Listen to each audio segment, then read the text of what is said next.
Hey guys, welcome back to the garage. It's War Boss Fitz. We didn't have any recording last week, and today we might be late because I don't know if you can hear it, but my neighbors all around me have decided since the first leaves of fall have fallen that we need to run leaf blowers for literal hours.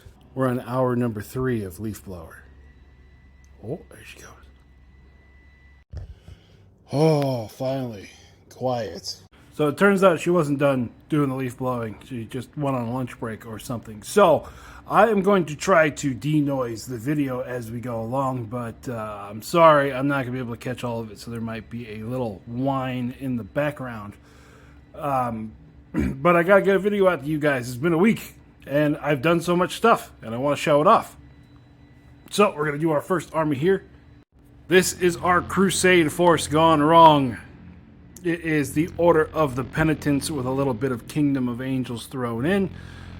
There is some bigger stuff that has been done, but it's going to be coming out in a campaign between the two forces that are shown today. Today's just an initial meeting, smashing, fighting battle. So let's go over the list. Up here in front we have 30 Penitents. All of them have crossbows, and the 10 in the front have spears. So just imagine these guys have crossbows. Then in the back we have our first leader, equipped with 2 armbands and a unit of 10 paladins from the Kingdom of Angels. Now the whole unit has regeneration and furious because of the leader. Then next we have our Flame Keeper unit.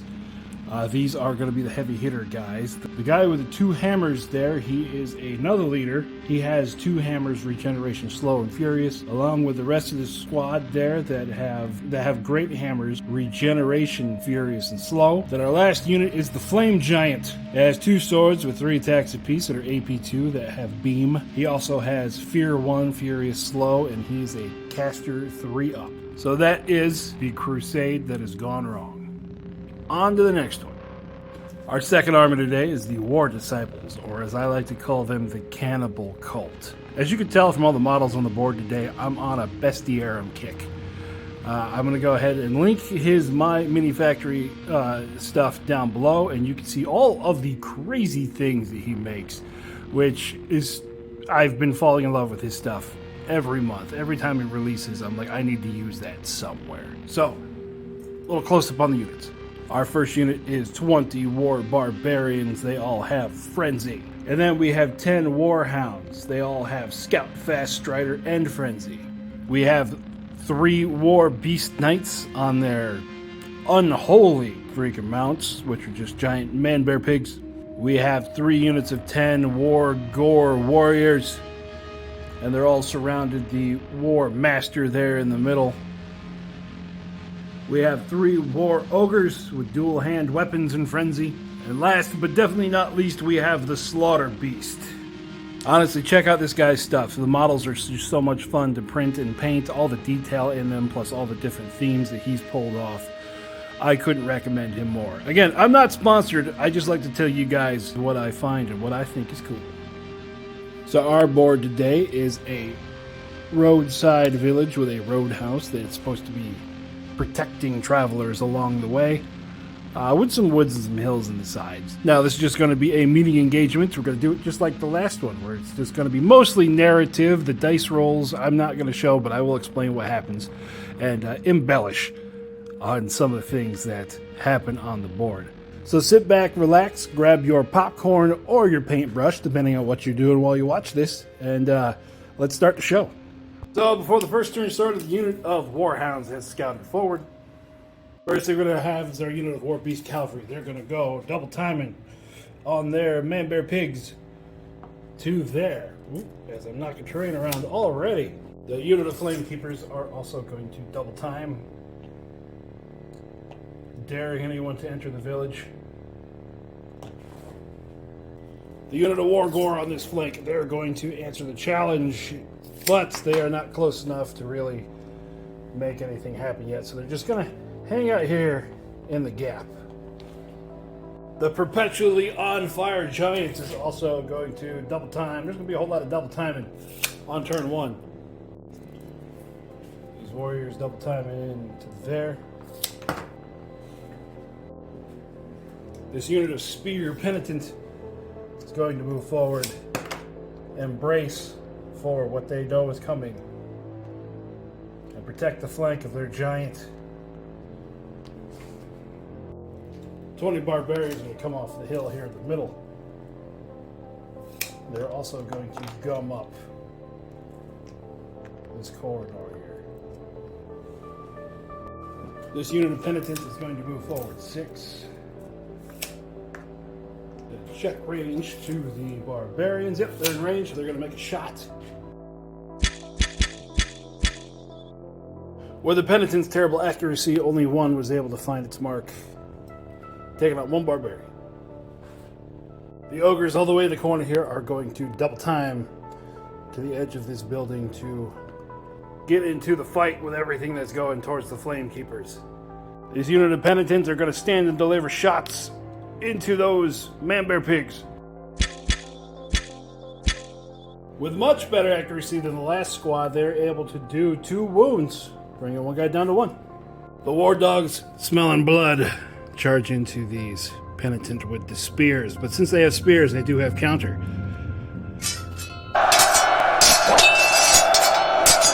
So the spears are able to cut down 2 on the way in.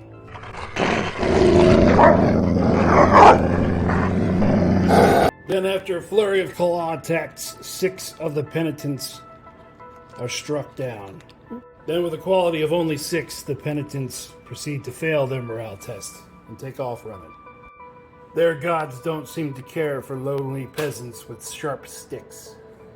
But that Penitent unit was used as wonderful bait, as they are just in range to charge from the paladins and their leader.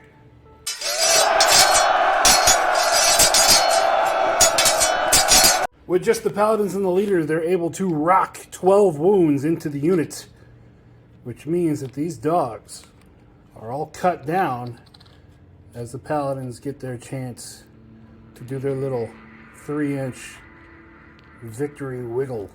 Leaving the last 2 units for the Cannibal Cult, the Slaughter Beast is going to go here to decide where he's going to go next turn, with the war leader and his unit of warriors double timing it to make it within threat range of the paladins for next turn.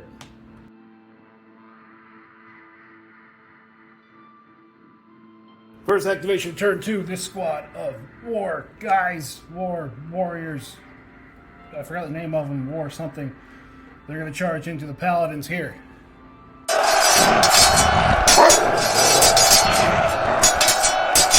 With their heavy weapons and frenzy, they're able to cut down 5 of the paladins, but now it is the paladins' turn to attack back and enact their holy vengeance upon the evil cannibals.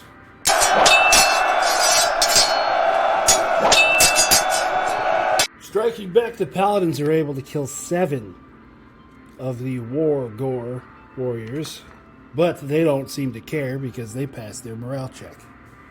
After seeing that the first activation was on the other side of the board, the Flame Keepers are going to charge in and punish this unit of war gore.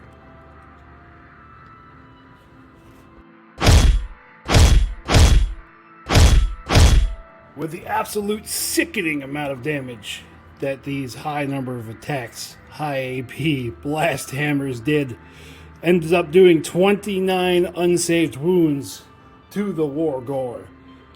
And they are going to stride forward, daring anyone else to engage them. Against the paladins, the war leader and his squad are going to come and engage. Underneath all that armor, the war leader knows that she is full of sweet meat.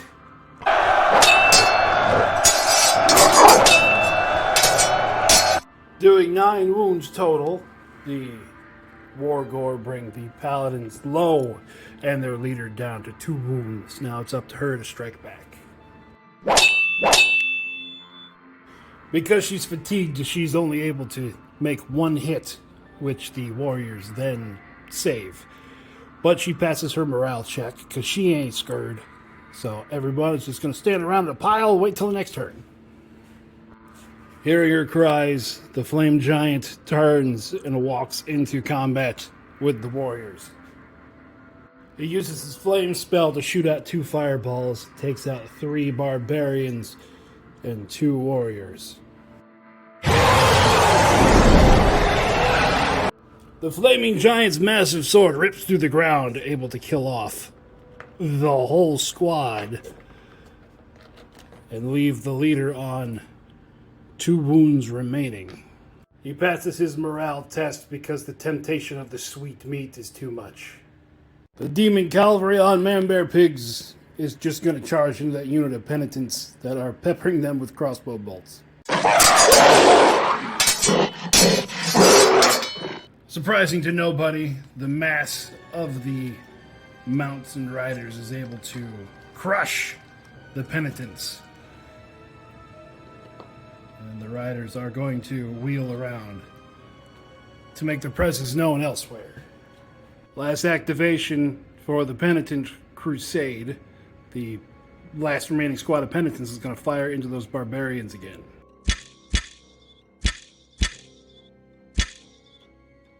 The chaos of battle must be getting to them because not a single crossbow bolt hit its target.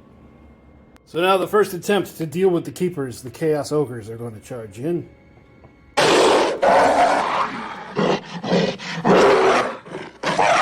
Battle fatigue must be setting in as the Ogres are able to do 4 wounds, killing 1 keeper and putting a second one at 2 wounds remaining. And the keepers are only able to put 2 wounds on one of the Ogres. All morale checks are passed. This is going to continue. The Slaughter Beast, seeing his opportunity, charges into the side of the Flame Keepers. The Slaughter Beast is able to do 3 whole wounds, which takes 1 out. It moves those 2 wounds there. And he takes 2 himself, which means he's down to 10. Now again, morale tests are passed.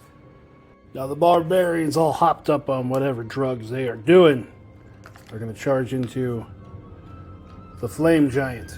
They're attempting to take his legs out from under him.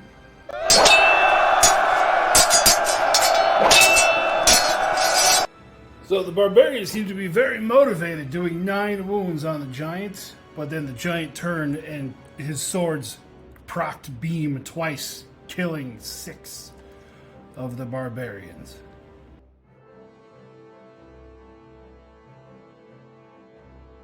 At the beginning of turn 3, the Flame Keepers are going to attempt to end the Ogres.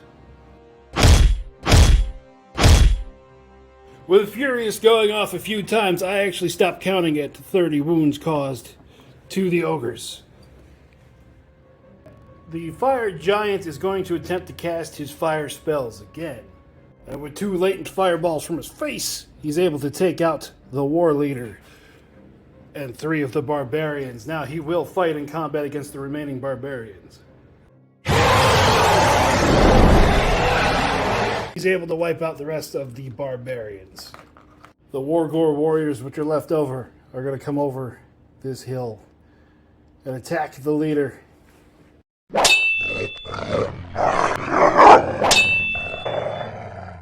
They cause 2 wounds, but her regeneration is able to keep her alive, and with her attacks back, she wipes out the last of the Wargore. She herself is going to activate next and move to this part of the board. The Demon Riders are going to double time it. See if they can get back into the fight. Maybe they can get in combat next turn and do some damage. The Penitent crossbows are going to move to screen their leader and take some shots at the Demon Cavalry, bearing down on them.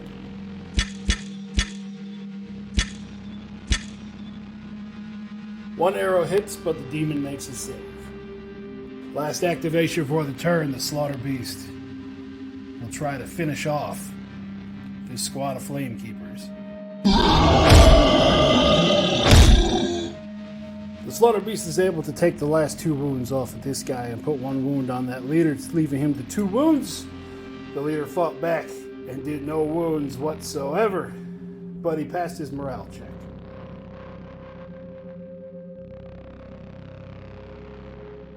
First activation of the final turn, the giant is just within charge range of these guys here.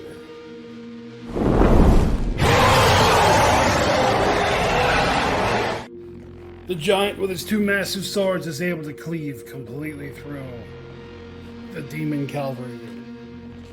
So last activation is going to be the Slaughter Beast trying to finish off that Flame Keeper leader. The Slaughter Beast with his rending attacks finally does take down the Flame Keeper leader. But realizing he's the last thing on the board, he's going to take off and come back to fight another day. So that's into that, everybody. Looks like the Order of the Penitent was able to defend what is left of the town. The civilians, who knows where they ended up. They're probably in the middle of him. But yeah, so that's our game for today. I got to show off some cool new stuff I'm working on. Got to show off some custom lists with the Order of the Penitent and the Angels Kingdom. This will be 2 of our main forces in the campaign that I'm going to be coming up with. Just still working on building the world for it. I gotta find a way to rope in the Chaos Dwarves, some Ogres, Undead, humans somewhere other than the Order of the Penitent, and then we're gonna have some Amazonians in a jungle because I got all my jungle terrain. Might as well use it. But that's a problem for tomorrow, Fitz. Today, Fitz says, thanks for coming by. Thanks for watching. Like, subscribe, share, leave me a comment. Let me know how I'm doing. Let me know if you want me to make some cooler stuff. And we'll see you all next time here in the garage. See you later.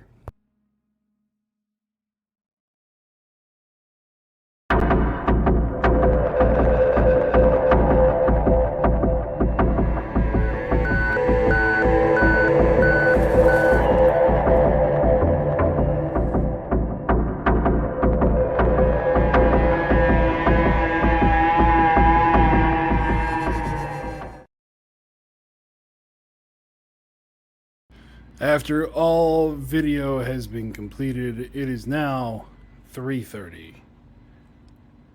And she's still running that damn leaf blower.